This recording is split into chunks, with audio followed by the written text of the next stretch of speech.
lugar, la queremos presentar a Anabela Antonelli, que es comunicadora social de la Universidad Nacional de Córdoba, docente de nivel medio y activista feminista.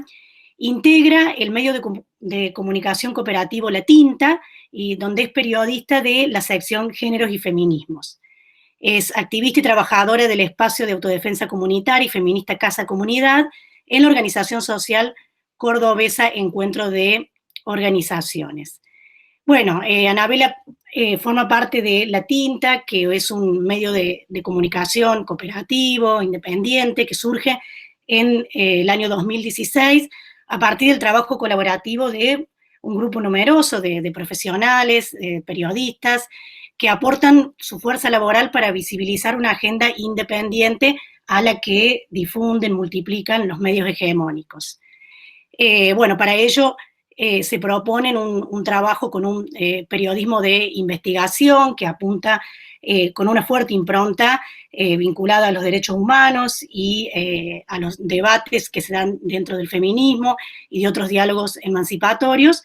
Se presenta en un portal web para la difusión de noticias que es profundamente colaborativo, y bueno, tenemos que decir que además han contribuido en trabajos anteriores, en investigaciones que hemos realizado, también participando en charlas y eventos de esta naturaleza, con lo cual desde el instituto, desde la carrera de comunicación, Carla aquí conectada también es la coordinadora de la carrera, agradecemos que existan medios como este con los que podemos trabajar desde lo académico y también obviamente desde la militancia.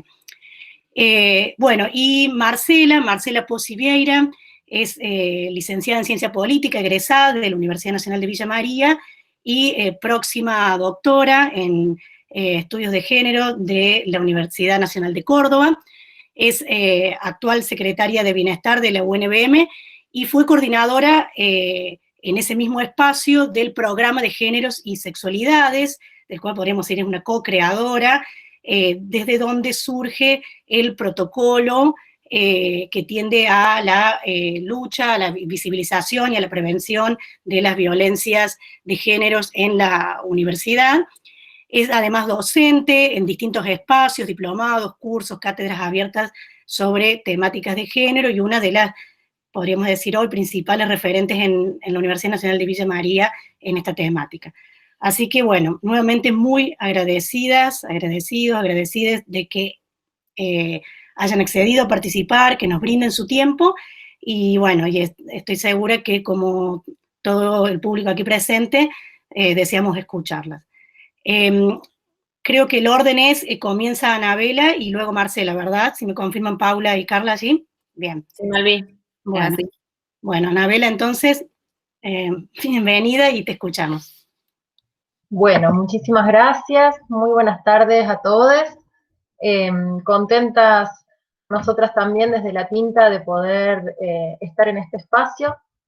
Siempre es una alegría que nos inviten a participar y que nos tengan en cuenta y que, bueno, eso, ¿no? Que tengan ganas de escucharnos y de compartir, de poder también nosotros compartir nuestra experiencia que se ha ido tejiendo en estos años como medio de comunicación y en nuestras trayectorias personales.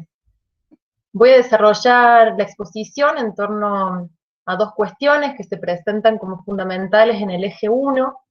Por un lado, pensar la comunicación como una profesión androcéntrica, y por el otro lado, esta idea de transversalidad de la mirada de géneros, ¿no? Y cómo nosotros como medio lo pensamos, ¿no? Lo pensamos y lo accionamos. Para empezar, a mí me parece importante que podamos reconocer que habitamos un mundo construido desde el androcentrismo y que entonces las profesiones se inscriben ahí, ¿no? Con particularidades, en el caso particular de la comunicación y el periodismo, pero que nos inscribimos en este mundo androcéntrico, donde se le da un valor central a los varones, a una forma de pensamiento y una forma de acción muy propia de los varones, que es valorada socialmente, ¿no?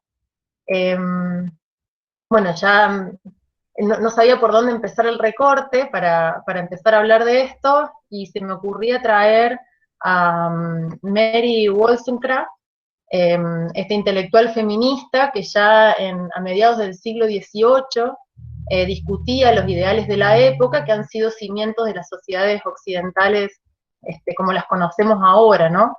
De la razón, de la fe en el progreso, de un conocimiento que ilumina, ¿no? Todos los ideales de ese siglo de las luces, que fueron banderas después para la Revolución Francesa y demás, y me parecía interesante rescatarla y traerla en esto también de construir las genealogías feministas, porque ella dio cuenta ya desde ese momento de una tensión entre el carácter universal de la Ilustración y la exclusión de las mujeres, ¿no? Como en esta proclama de igualdad y de ciudadanía, se daba en simultáneo una politización de las diferencias biológicas, que asignaron diferentes roles sociales según el sexo, ¿no? Un orden que se dice igualitario que excluye a la diferencia. La modernidad, la razón, el Estado, la Constitución, las libertades y los derechos de todos los ciudadanos, de alguna manera, entonces están hechos a la medida de los hombres, ¿no? De los varones. La modernidad articuló ese contrato político con el contrato sexual. Entonces, bueno, el espacio público quedó en manos de los varones, claro que el sujeto de Ilustración no es cualquier varón, ¿no? Es el varón blanco, propietario, educado, metropolitano, burgués, y el espacio privado fue el espacio de confinamiento, le decimos, de las mujeres, ¿no? Y eso que sucede allá hace 3 siglos, yo creo que es parte fundamental de una genealogía feminista para comprender esta cultura androcéntrica en la cual se inscribe nuestra profesión, ¿no? Y la tarea periodística, la tarea de la comunicación. Entonces, bueno, no es de extrañar que el periodismo sea una práctica androcéntrica. En tanto es palabra pública, ¿no? Y se desafían así los límites de lo doméstico, pero también se desafían los espacios de concentración del poder. Supongo que ninguna de las que estamos aquí dudaría del poder de los medios de comunicación y el periodismo en nuestras sociedades actuales, digamos. Claro que hubo mujeres en el periodismo, hubo prensa feminista o desde espacios de mujeres, hace décadas que existen estas experiencias de hecho en nuestra región, pero a veces cuesta trazar un poco la genealogía de ese periodismo, ¿no? Y tiene que ver con esta cultura androcéntrica y con pensar la profesión desde esa clave. En los últimos años, y por un gran recorrido que hemos hecho como movimientos feministas, se hizo un poco más, hemos hecho un poco más de justicia en el trazado de esa memoria más inclusiva, si se quiere, pero bueno, creo que sirve como botón de muestra que sea 7 de junio, Día del Periodista, y a veces cueste traer a nuestra memoria rápidamente a un montón de compañeras, colegas, que nos han precedido, ¿no es cierto? Me parece que, bueno, nada, sirve como botón de muestra, digamos. A mí me resulta interesante, yo digo a mí, pero en realidad estoy hablando, nosotras hemos intentado construir esta exposición colectivamente con las compañeras de la tinta. Hay 2 cuestiones relacionadas a la tarea periodística y de comunicación que podemos pensar en clave androcéntrica. Por un lado, pensar cómo están distribuidos los roles y los espacios en los medios de comunicación u otros ámbitos comunicacionales entre mujeres, hombres e identidades diversas, y por otro lado, pensar cuáles son las formas del hacer periodístico, ¿no? del hacer periodismo, que aprendemos y que reproducimos y que también tienen un fuerte componente androcéntrico.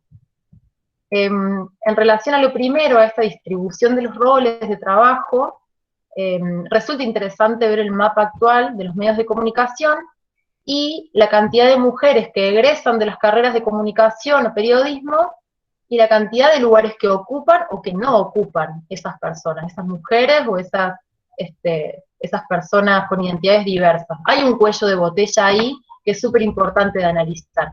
Hay un estudio que se publicó en el 2018 que hace Fundeps con Comunicar Igualdad, donde daban cuenta de las oportunidades para mujeres y personas LGTBIQ+, en empresas, sindicatos y universidades. Entiendo que realizaron 50 entrevistas a espacios de Córdoba y Buenos Aires, y los resultados hablaban por sí solos. Por acá tengo el machete. Del total de las entrevistas, el resultado decía que las mujeres representan el 30,35% de los puestos de trabajo y que en los cargos gerenciales el 80% están ocupados por varones, ¿no? En los sindicatos el porcentaje de mujeres afiliadas es del 24% y se reduce en los cargos de dirigencia al 23%. Ahora, en los espacios de formación profesionales, y yo creo que a quienes hemos transitado por esos espacios que estamos aquí lo sabemos, porque lo hemos visto, porque hemos convivido con eso, en las carreras de comunicación, el 64%, según el estudio, de las personas egresadas son mujeres. Entonces, bueno, claramente hay un cuello de botella súper importante y existe ese techo de cristal que tenemos que analizar y tenemos que, tenemos que poder analizar para entender qué es lo que pasa en el medio, digamos, ¿no? Y bueno, obviamente se inscribe entonces en esta cultura androcéntrica eso. Y por otro lado, pensaba, bueno, ¿dónde están los cuerpos diversos? Pensábamos, ¿no? Hoy tenemos a Diana Surco en un noticiero central de la televisión pública, una de las pocas veces que en la televisión se sale una mujer trans de los roles típicos en el periodismo que están por ahí más ligados a la farándula, ¿no? Como puede ser Florencia de la B, conduciendo algunos programas y demás. Y bueno, actualmente también existen portales y agencias de noticias que son contemporáneos y son específicos de LGTBQ+, que han sido fruto del reconocimiento y de una visibilización que se han ganado a fuerza de muchísima lucha, ¿no es cierto? Pero bueno, también ahí para analizar dónde estamos, ¿no es cierto? ¿Dónde estamos las mujeres? ¿Dónde estamos las identidades diversas en el mapa de medios? Si el rol de la periodista o conductora trans tenía que ver con la farándula, el de las mujeres está ligado fuertemente a los trabajos de cuidado y de sanitarismo también en el periodismo, ¿no? Son escasos todavía los espacios donde encontramos a mujeres hablando de economía, de política, de deporte. Y por otro lado, en relación al androcentrismo, yo creo que no tiene que ver solamente con los espacios en los a ver, si hay o no hay espacios habitados por mujeres, porque la pregunta sería, con que haya mujeres o cuerpos diversos en esos espacios, ¿es suficiente? Y yo creo que sabemos que no, ¿no es cierto? Y ahí hay un desafío que es tensionar, hacer saltar por los aires la idea de igualdad, ¿no? Tan difundida. Al menos una igualdad que no se pregunta cuál es el parámetro de los iguales, ¿no? ¿Igual a qué o a quién tenemos que ser? Una igualdad que a veces parece accionar más en un formato políticamente correcto, pero que en realidad lo que hace es traccionar a los cuerpos feminizados para que asumamos puestos como si fuéramos varones, ¿no?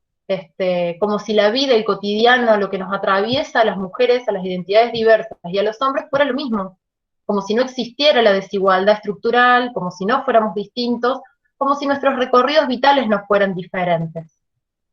Entonces ahí me parece que es interesante y que hay una tensión que obliga a repensar cuánto las mujeres, por ejemplo, nos tenemos que masculinizar para poder acceder a ciertos puestos, a ciertos roles que se valoran como espacios de poder, ¿no? Y eso pasa en el periodismo y pasa en todos los ámbitos, en realidad. Entonces, bueno, hay una tensión ahí que también se relaciona con las formas de llevar a cabo la tarea periodística y de cómo nos paramos las periodistas y las comunicadoras. Hoy el feminismo es un tema de agenda, ¿no? Y así como las compañeras trans se han ganado a fuerza de lucha un lugar que comienza a legitimarse en los medios, las mujeres desde la diversidad del movimiento feminista hemos podido poner en agenda las opresiones que consideramos que son urgentes de abordarse socialmente, perdón. De hecho, tenemos un grado ministerial, ¿no? Tenemos un ministerio de género a nivel nación. Entonces los medios de comunicación masiva, los medios hegemónicos, no pueden no dar cuenta de eso. El tema es cómo dan cuenta de eso, ¿no? Raquel Gutiérrez Aguilar, que es una intelectual y activista mexicana, feminista, ella, habla de un concepto que a mí me resulta muy, muy claro, lo habla analizando otras cuestiones, pero me parece que perfectamente podemos utilizarlo acá, que es borrar las aristas filosas del feminismo, ¿no?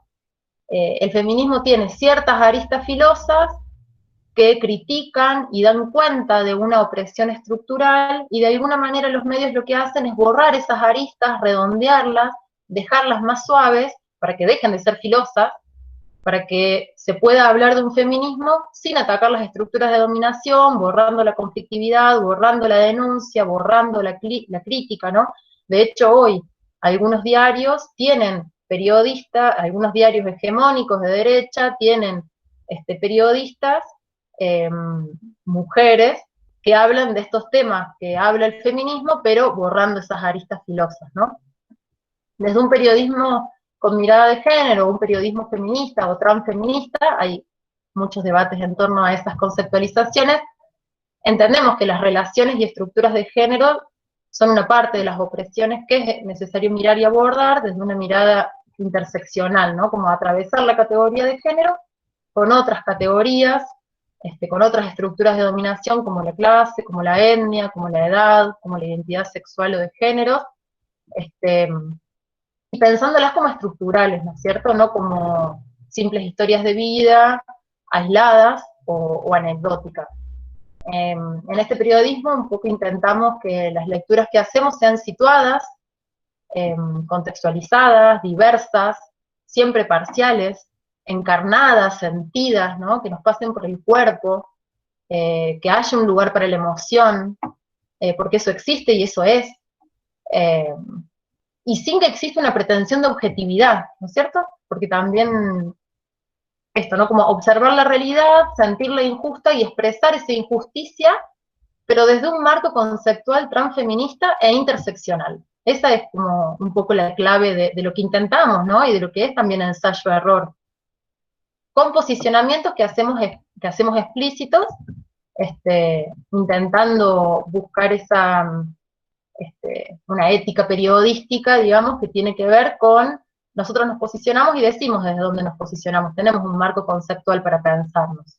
Hay un desarrollo ahí de una epistemología feminista, desde donde se cuestionan estas ideas que hablaba antes de universalidad, de objetividad, de razón, etc. Por otro lado, hay formatos en el hacer periodístico que se oponen a estas ideas androcéntricas, ¿no? Por ejemplo, los espacios de redes de periodistas, como la Red PAR, o la Red Internacional de Periodistas con Visión de Género, de Argentina, que son redes que tienen más de 10 años y que resulta súper interesante analizarlas, y resulta súper interesante conocerlas, porque las redes nos hablan de tramas horizontales, ¿no? Nos hablan de un modo de pensarnos inscritas en una trama que es diversa, con particularidades que no se niegan ni se jerarquizan, ¿no? Por otro lado, el trabajo colaborativo, que es una lógica de trabajo y de construcción distinta al periodismo más individual. Por ejemplo, no sé, las coberturas colaborativas que se han hecho para el 8 de marzo, para el Encuentro Plurinacional de Mujeres, nos hablan de otras maneras del hacer periodismo, tratando de poner en cuestión los formatos y las modalidades, ¿no? Que también están cargadas de ciertos valores. Nosotras venimos ensayando también espacios de escritura colectiva. En la sección Géneros y Feminismo de La Tinta no firmamos las notas, porque son colectivas, las escribimos entre varias, y valoramos los aportes diversos, tanto en los contenidos como en la redacción. Vamos aprendiendo muchísimo de esa manera, y entendemos que esa diversidad que somos nos enriquece un montón. Para el 8 de marzo, por ejemplo, hicimos una editorial colectiva entre todas las compañeras que integramos La Tinta, que eso fue muy enriquecedor también.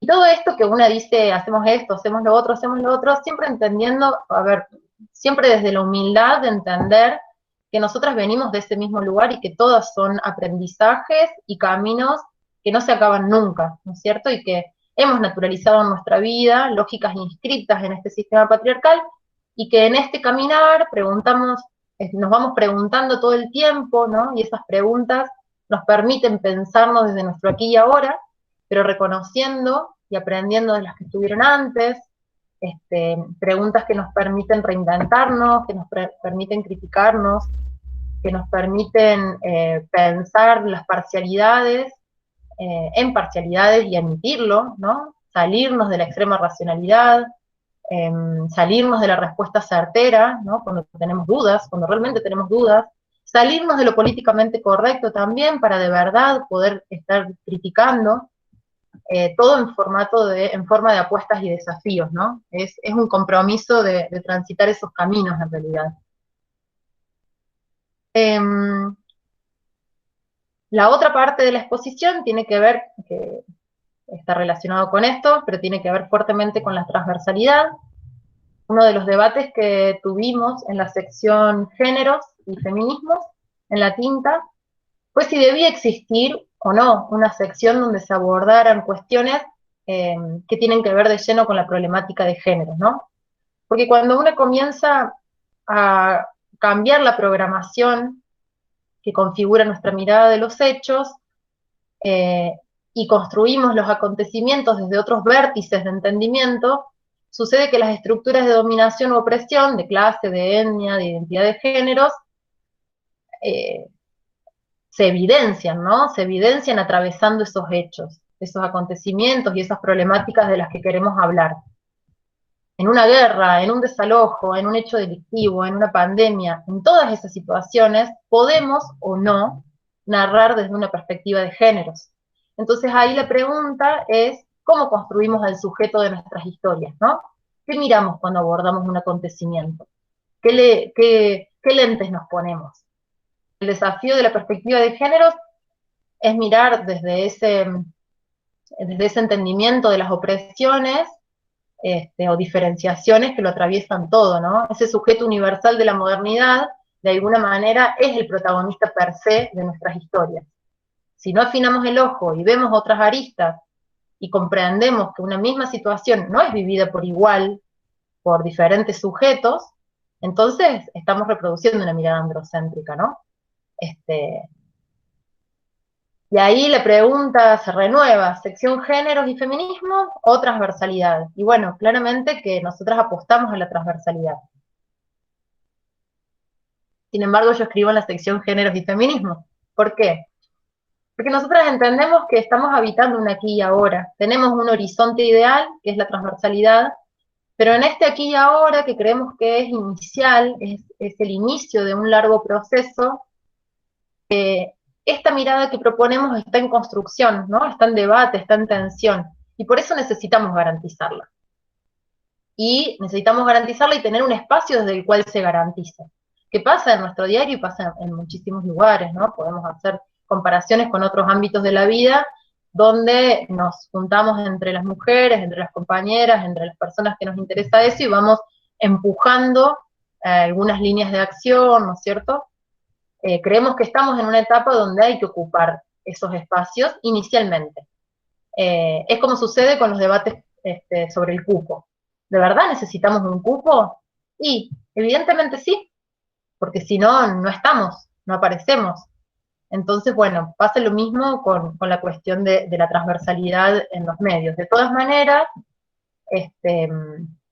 hay que tener cuidado, siempre vigilar la guetización de ciertos temas, ¿no? Que no queden esos temas encerrados en una sección. Entonces, la idea siempre en nuestro medio es que salgan notas con perspectiva de género o de temáticas feministas en contenido general, o en la 10, que es la sección de deportes, o en Gilda, que es la sección de cultura, ¿no? Como ensayar las dos cosas al mismo tiempo, ¿no? Como una simultaneidad entre la transversalidad y la sección géneros, con un horizonte a que la sección géneros, ¿no? Como dicen los zapatistas, que tienda a desaparecer, que ya no haga falta que exista la sección géneros. Si bien en La Tinta nos definimos como un medio feminista, es distinto a los portales que se especializan en feminismo. Este debate de la transversalidad en diarios no especializados y en espacios mixtos de trabajo representa otras tensiones, más allá de la agenda del medio. No es casual que siempre recaigan nosotras, los cuerpos feminizados, que salgan ciertos temas, garantizar eso. o en los espacios mixtos de organización colectiva, todo eso que tiene que ver con feminismo, con gestión de las cuestiones machistas, con división de las tareas con una perspectiva de género, recae en nosotras, ¿no? Esto de doble, triple tarea. Por eso hacemos la lectura de que este es un momento inicial que todavía no terminó. Bueno, no sé cómo voy con el tiempo, tengo como dos cositas más en mente, si hay un ratito más. Buenísimo. Sí, estamos bien de Gracias. tiempo, Anabela. En cuanto a los contenidos y la construcción de la agenda, para nosotras es un gran ejercicio colectivo debatir a qué le queremos dar relevancia, hacer una especie como de pivot, ¿no? Entre lo que se difunde más masivamente y se quiere leer, con una mirada crítica, y también poder hablar de otros temas, ¿no? De otros acontecimientos que creemos que son importantes, no sé, hablar sobre las miles de formas de resistencia que se dan en nuestros pueblos, por ejemplo, no sé, estando atentas a fechas que nos parecen importantísimas para el feminismo y para toda la sociedad, como ahora el jueves, que es 28 de mayo, ¿no? Día Internacional por la Salud de las Mujeres, como así hablar de esa historia mínima y particular, situada en cierto lugar que se relaciona a alguna problemática, que creemos que está buenísimo darle trascendencia y darle lugar. Y ahí también tiene que ver la elección de las fuentes, ¿no? Es otro campo de decisiones, a quiénes consultamos primero, cuáles son las fuentes que creemos que son las autorizadas para hablar de ciertos temas. Estas elecciones siempre, intentamos que estén atravesadas por una posición despatriarcalizadora, ¿no? ¿Qué es lo legítimo? ¿Quién es la autoridad? ¿Qué voces creemos que son importantes reflejar? Nosotras, por definición, nos ordena saber que miramos desde abajo y desde las protagonistas, ¿no? Que ahí ponemos el foco y desde ahí ampliamos, digamos. Y después, por último, referir algo en relación a las modalidades del decir, ¿no? Como cuando se piensa en cómo nombramos, solemos reducirlo al debate, se suele reducir porque tal vez es lo que más se habla, al debate sobre el lenguaje inclusivo, que si bien es súper importante cómo construimos lo que nombramos, porque nuestra palabra configura ese acontecimiento al cual referimos, creo que hay otras cuestiones a detenerse que son bien interesantes. En esto que decía antes, de cómo desde el movimiento feminista pudimos poner en agenda un montón de temas que nos vienen preocupando desde hace décadas, y los medios toman esos temas y los reproducen, y hacen eco de las denuncias, las visibilizaciones de las violencias machistas y demás. Bueno, el tema es cómo lo hacen, ¿no? Y ahí, bueno, nos encontramos con algunas estrategias bastante perversas. Por un lado, esto que decía antes del borramiento de las aristas filosas del feminismo, de cómo hacer un feminismo de mercado, ¿no? Como un feminismo que caiga bien, un feminismo que no dispute, un feminismo que no critique tanto, una buena feminista de alguna manera. Por otro lado, la culpabilización de las personas en situación de violencia, lo que algunas feministas han dado en llamar la mala víctima, ¿no? Cómo se construye la idea de la víctima culpable de su situación. Después, bueno, información incompleta, sesgada, y en lugar de generar debates sociales sobre ciertas problemáticas o sobre ciertas cuestiones, tender a la criminalización, que es algo que hemos visto fuertemente en relación al aborto, por ejemplo, ¿no? Y entonces ahí, bueno, ha sido súper importante poder elaborar protocolos para comunicar, ¿no? Que eso es una tarea a la que a la que se han dado algunos grupos y que ha sido súper importante, ¿no? Un protocolo para comunicar sobre aborto, sobre abusos, sobre femicidios. Bueno, eso se me ocurre por ahora, es lo que quería compartir. Muchísimas gracias por el tiempo y ojalá que, bueno, que sirva y ya tendremos, supongo, un ida y vuelta. Excelente. Bueno, muchísimas gracias, Anabela. Bueno, para quienes recién se han incorporado, seguimos en esta jornada sobre estrategias para abordar las violencias a las mujeres, reflexiones interdisciplinarias. Acaba de exponer Anabela Antonielli de La Tinta. Tenemos ya algunas preguntas, Anabela, para vos, pero vamos a continuar con la jornada, esa es la modalidad que hemos establecido. Va a exponer ahora Marcela Pozzi, y después al final abrimos el debate con preguntas para ambas. Así que, bueno, Marce, tenés ahí tu micrófono. Buenas tardes a todas, a todos, a todos. ¿Se escucha bien? ¿Se escucha? Bueno. Sí, se escucha bien, Marce. Bueno, primero agradecer la invitación a las compañeras de la universidad. Contarles, digamos, que bueno, en esta cuestión de sentirse también en un espacio situado, en un espacio desde qué lugar de enunciación voy a hablar, digamos, claramente, bueno, formo parte de la universidad, pero también, digamos, en esta cuestión de estar siempre repensando prácticas institucionales, de ser trabajadora y funcionaria de la universidad, cuando las compañeras me invitaron a participar, empecé bueno, a pensar qué es lo que quería decir, digamos, ¿no? Qué es lo que podía compartir con ustedes, y pensando justamente en el tema que era de lo cual teníamos que hablar, que era como estrategias interdisciplinarias para abordar la violencia contra las mujeres. Y sinceramente a veces me aburro de mí misma, digamos, de hablar siempre de lo mismo, de decir, bueno, a ver, cuáles son las estrategias, qué es lo que se hace, digamos, ¿no? Siempre trabajar en un espacio que trabaja fuertemente con la demanda, es estar todo el tiempo pensando esas estrategias, ¿no? De qué hacer frente a la demanda, a la urgencia de la demanda. Entonces, que si bien es algo que puedo hablar y que en algún momento podemos charlar, digamos, siempre como estrategia es interesante, y ver cómo estamos trabajando en el programa, ¿bien? Sí me sentí muy interpelada por la invitación, sobre todo por una experiencia que tuve a fin de año, ¿bien? Bueno, primero de decir que muchas de las cosas de las cuales habló Anabela, sin habernos puesto de acuerdo previamente, digamos, tocan muchos puntos en común. Y la experiencia de fin de año, de haber comenzado el año en un encuentro de mujeres zapatistas, para mí fue una experiencia como politóloga, una experiencia muy reveladora, si se quiere, fundamentalmente por el papel que tiene el Estado en la comunidad zapatista, digamos, y cuáles son las demandas, o las no demandas, digamos, que estas mujeres en el encuentro le hacían al Estado, digamos, ¿no? Claramente, el Estado, bueno, la comunidad zapatista es una comunidad autónoma, y en el discurso de bienvenida ellos decían, bueno, a ver, ¿qué pasó de un encuentro al otro? Es el segundo encuentro de mujeres zapatistas, fue el 27, 28 y 29 de diciembre. O sea, ¿qué fue lo que pasó entre un encuentro y otro?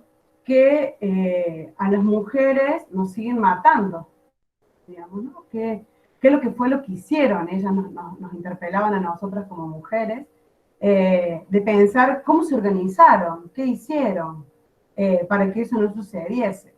Entonces, yo me quedé pensando mucho en eso, sobre todo porque soy, bueno, además que soy politóloga, digamos, trabajo en un espacio institucional, digamos, empecé bueno, a reflexionar sobre si pensamos en estrategias como acciones planificadas a un fin determinado, digamos, ¿qué nos estaba pasando con nuestras propias estrategias frente a la violencia contra las mujeres, digamos, ¿no? La propuesta de esta charla o de conversar tenía que ver fundamentalmente con eso. Entonces, en esto que un poco decía Anabela, ¿no? Cómo la distinción entre lo privado y lo público ha sido una distinción que en el feminismo, desde la primera ola, si se quiere, ha ido atravesando todos los debates, digamos. Me parecía muy importante esta distinción justamente entre la vida pública y la vida doméstica, digamos, ¿no? cómo históricamente este valor, que lo decía también Anabela recién, cómo el espacio público ha tenido, digamos, un valor universal y un interés general, y el espacio privado como un valor residual, digamos, o minorizado, digamos, y cómo esta estructura entre lo privado, entre la vida pública y la vida doméstica, digamos, y que voy a decir doméstica y no necesariamente íntima, digamos, se ha establecido en esta estructura binaria también un orden jerarquizado, si se quiere, ¿no? Entonces, esta misma distinción, digamos, como condición de asimetría, ¿no?, entre lo privado y lo público como el espacio de los varones, lo público como el espacio en donde hay cierto reconocimiento, y como lo privado, lo doméstico, digamos, como condición de asimetría, también, digamos, da condiciones para que algunas violencias no sean tenidas en cuenta, digamos, ¿no? Como esta relación también asimétrica también es necesaria para pensar algunas condiciones para la violencia, digamos, ¿no?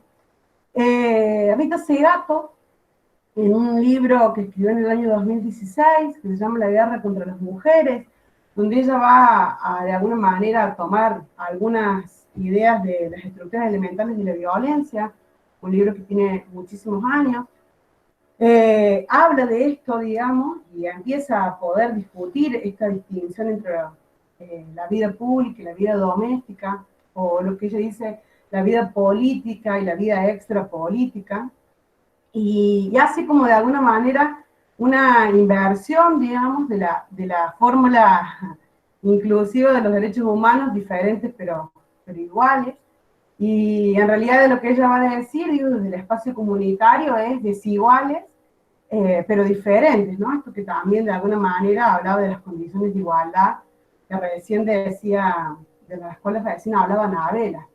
Lo cual me parece muy importante, digamos, en este viraje, digamos, de pensar lo privado y lo público, de alguna manera discutir, obviamente, como la demanda de los 70 del feminismo, que tiene que ver con lo personal es político.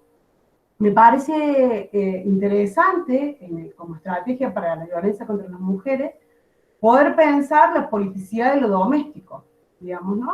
O sea, invertir esos términos y poder pensar de alguna manera de qué manera se puede, de alguna manera, dar prestigio al espacio doméstico, no como un espacio ni íntimo ni privado, sino justamente como un espacio político, ¿no? Rita Segato va a decir, domesticar la política, ¿no? De alguna manera, el reverso de pensar que lo personal es político, poder ver de qué manera politizar lo doméstico. Y creo que eso es importante por varias cuestiones, ¿no? En primer lugar, digamos, porque de ningún modo las violencias contra las mujeres, los móviles de las violencias contra las mujeres, pueden ser privatizados, ¿no? ¿Qué es lo que hoy sucede, ¿no? Cuando sucede una situación de violencia, lo primero que se pregunta es qué pasó, quién fue, de qué modo, digamos, ¿no? Y ahí hay una cuestión que tiene que ver con individualizar la responsabilidad de la mujer, del vínculo, del varón, digo, ¿no? Ponerlo en un espacio íntimo, justamente, ¿no? Muy en lo privado, y que me parece que es importante en esta politización poder pensar esas violencias claramente como violencias estructurales, ¿no? Dentro de un sistema que va mucho más allá de lo que una mujer pueda decir, pueda hacer, pueda denunciar, a dónde pueda denunciar, digamos, ¿no? Sí o sí, sacarlo de lo privado, por una parte, digamos, y por otra parte, poder pensar dentro de lo que el movimiento feminista, cómo se ha ido organizando el movimiento feminista, qué puede hacer el Estado por nosotras, digamos, ¿no? ¿qué le podemos seguir demandando al Estado? ¿Es necesario seguir demandándole al Estado? Digamos, ¿no? O sea, yo no estoy poniendo en duda, digamos, que es necesaria la política pública, me dedico básicamente a eso, pero sí me parece que de alguna manera en algunas organizaciones hemos ido teniendo como acción estratégica la demanda solamente hacia el Estado, perdiendo, digamos, algunos caminos o metas que pueden estar por fuera de esa demanda, que son extraestatales, digamos, y que se pueden tejer de otro modo, digamos, ¿no? Ahí, digo, la voy a traer a Rita Segato porque claramente en esta búsqueda personal, digo, lo estoy diciendo, de hecho, lo que estoy compartiendo es algo que estoy pensando, que estoy intentando ver de qué modo se puede ir reconstruyendo, pero me parece importante lo que ella va a pensar como la reconstrucción de ciertos tejidos comunitarios, digamos, ¿no? Y en este reconocimiento de estos tejidos comunitarios, ver cuáles son esas estrategias, ¿no? De qué maneras se reinventa lo doméstico como un espacio de valorización. Quiero hacer ahí, antes de seguir con la reinvención del tejido comunitario, algo que también tiene que ver con mi propio trabajo, que es que en esta demanda hacia el Estado, Malvina lo decía recién en la presentación, en la elaboración de un protocolo que pertenece a la universidad, y que tenemos un equipo, y que tenemos la política, y que tenemos los medios, y que tenemos el compromiso, aún así, las situaciones siguen sucediendo, situaciones que se repiten, digamos, situaciones que regresan, situaciones que vuelven, en donde claramente lo que se hace con la demanda desde el espacio institucional siempre es insuficiente, digamos, siempre hay un exceso ahí y que se nos resulta inabordable. Entonces, creo que en esta reinvención o esta valorización, digamos, de otros modos de tejer comunitarios, digamos, también se puede reconocer y trabajar en la visibilización de ciertas violencias de género, las redes, como digo, como este trabajo articulado, y que también lo decía, ¿no?, Anabel, en relación al trabajo horizontal. Y ahí me parece importante como rescatar algo fundamental, digo, que tiene que ver con el sistema de las redes, redes en las cuales las mujeres se construyen en su cotidianeidad, digamos, ¿no? Como ese tejido que podemos pensar en varios niveles, ¿no? Como la familia, amigos, amigas, en un segundo nivel el territorio, el espacio un poco más amplio, o los sistemas de servicios sociales, las escuelas, las instituciones, digamos. Cómo esas redes o esos otros significativos, digamos, son la primera línea de respuesta frente a algunas situaciones de violencia, ¿no? Y que siempre esa primera intervención de esas redes son las que, de alguna manera, están siempre siendo el sostén de las mujeres, que están siendo el sostén emotivo, afectivo, la orientación, el asesoramiento, digamos, y que si bien es importante, digamos, que esa red más cercana esté asesorada, digamos, muchas veces nosotros en el programa trabajamos no solamente con las personas afectadas, sino justamente con este círculo más íntimo, en el cual a veces, bueno, obviamente se requiere, como les digo, asesoramiento, apoyo afectivo, emotivo, para que estas redes puedan ser quienes de alguna manera puedan recuperar, estar con una persona que está siendo afectada por una situación de violencia. Me parece importante como eso, ¿no? Digo, como poder recuperar esos lazos que son afectivos, digamos, y que dentro de esos lazos y que son dentro de de esas redes, digamos, de esas organizaciones que se pueden dar de sostenimiento, de contención, se sepa claramente cuál es la política a seguir, cuál es el espacio que puede acompañar, el espacio institucional, el espacio estatal, municipal, universitario, digo, que claramente va a ser el espacio que va a retomar, pero que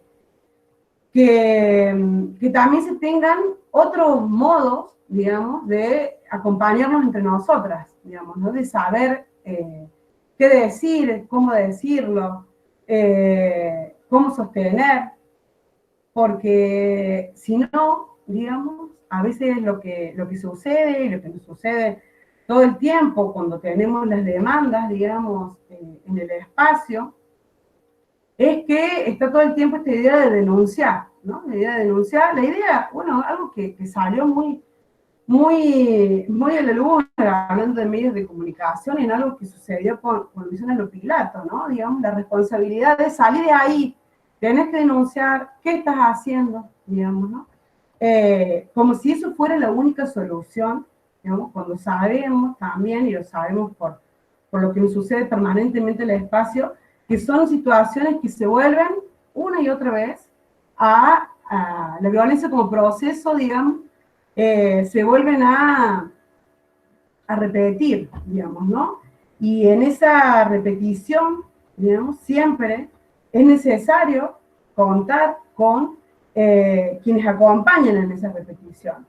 A veces, de hecho, cuando acompañamos situaciones de violencia, siempre en el famoso círculo de violencia, se da esta situación que cuando una mujer en una relación violenta vuelve una y otra vez,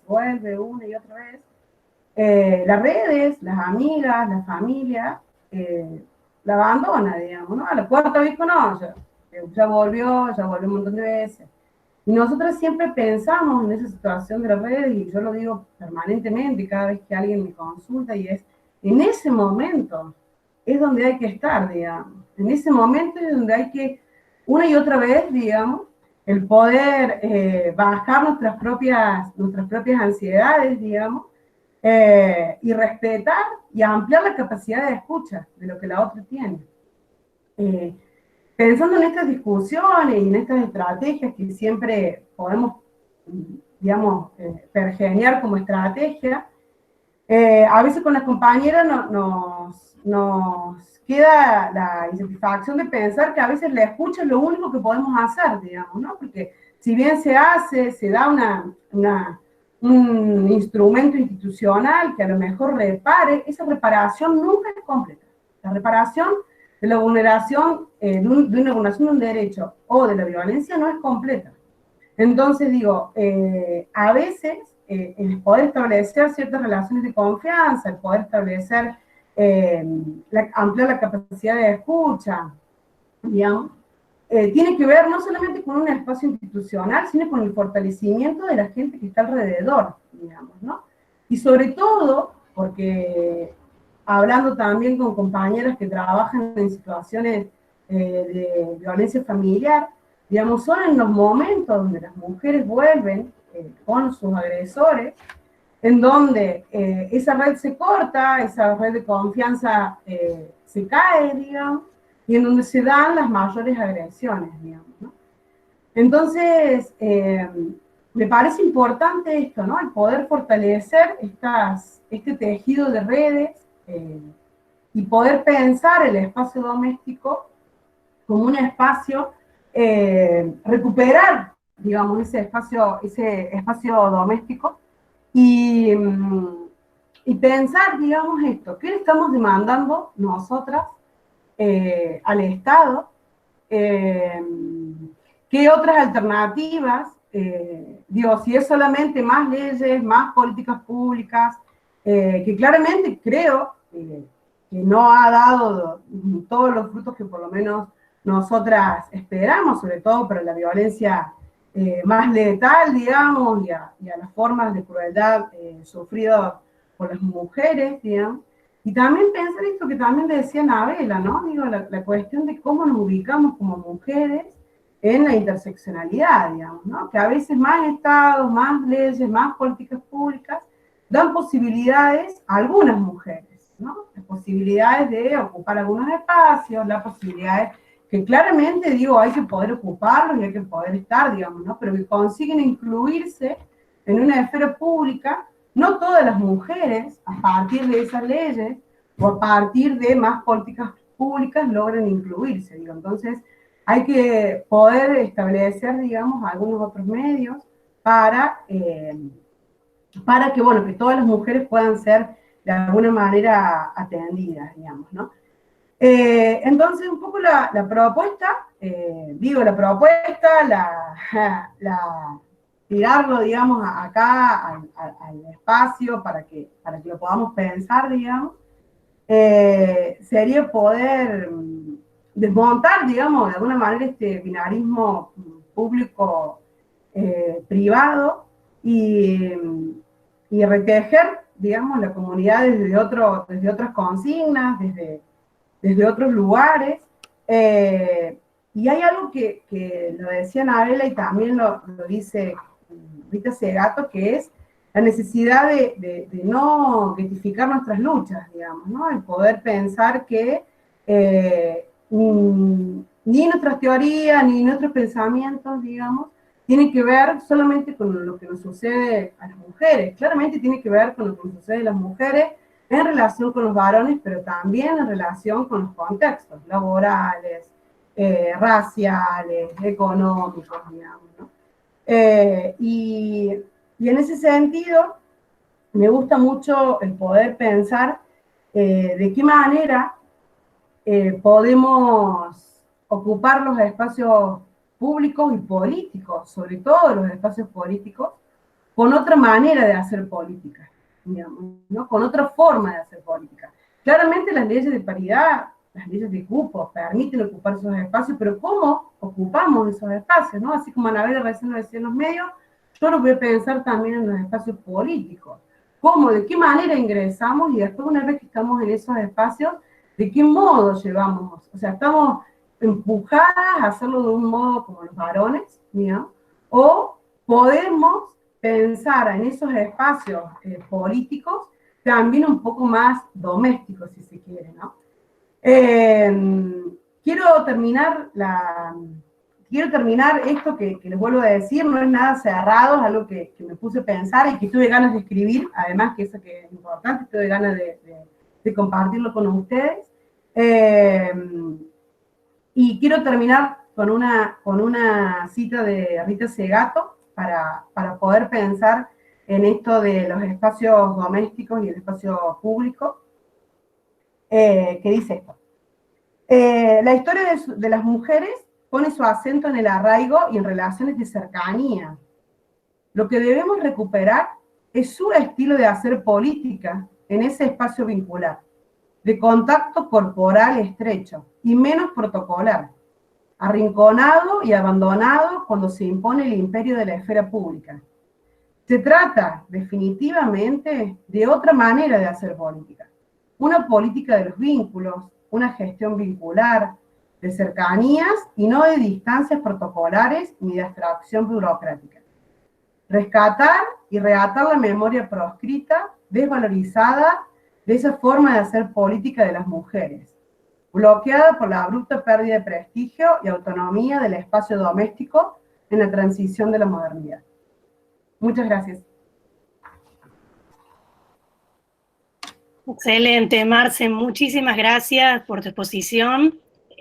Bueno, vamos a dar lugar al debate donde, por supuesto, todos quienes están aquí presentes están invitados a participar.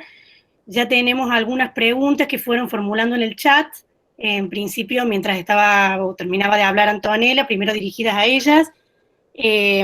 Así que bueno, te las voy a leer, perdón, Anabela, te las voy a leer, Anabela, para que, bueno, las puedas responder y luego, por supuesto, las personas que están aquí conectadas pueden subir preguntas también al chat, tanto para Anabela como para Marcela.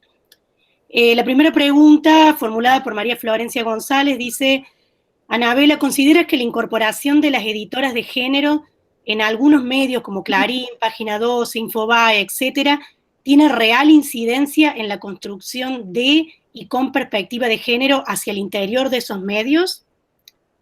Y te leo la segunda, que bueno, Leticia Camuso dice, muy interesante, mi consulta para Anabela es, ¿cuál es tu postura respecto al debate sobre la forma en que se deben comunicar los femicidios? ¿Cuál es tu opinión sobre la realidad de las cifras en el marco de la cuarentena?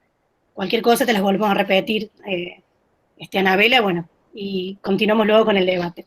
Gracias, esperamos tu respuesta. Ahí está.